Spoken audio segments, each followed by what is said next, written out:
Obviously, one of the most present symbols throughout the course of the entire film is Gogol's name, Gogol Nikhil Ganguly.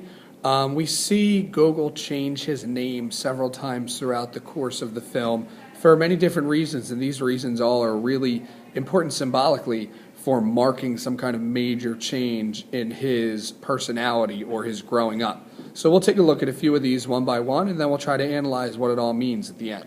So it all starts with young Gogol being given his good name after being given the docknum of Gogol. He eventually is given the good name of Nikhil, and it's obviously pointed out right away that in America, Nikhil will not be Nikhil for very long. It'll eventually be Nick, kind of symbolic of the inevitability of Americanizing Indian culture.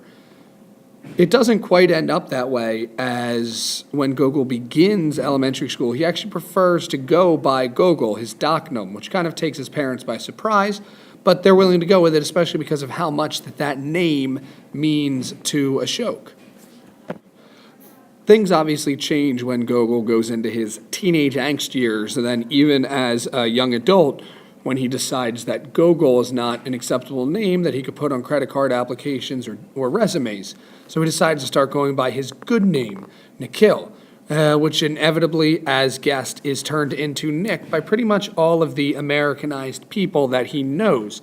As a matter of fact, Maxine, his pretty serious girlfriend, doesn't even know what the name Gogol means or that Gogol was his name. So now we see this teenage/young adult Nikhil or Gogol that is trying to run away from the name at all costs.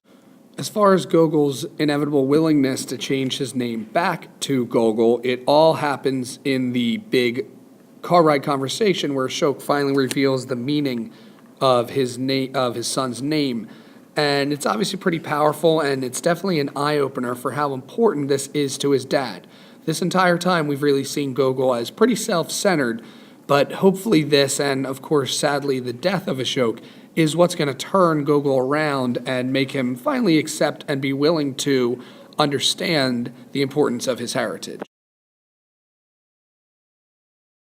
So obviously in a film called The Namesake, names end up being incredibly important. And what we have to ask ourselves, and what your question is for this section, is going back and talking about the 3 times Gogol has made the decision to change his name, what does it say about the evolution of the character himself?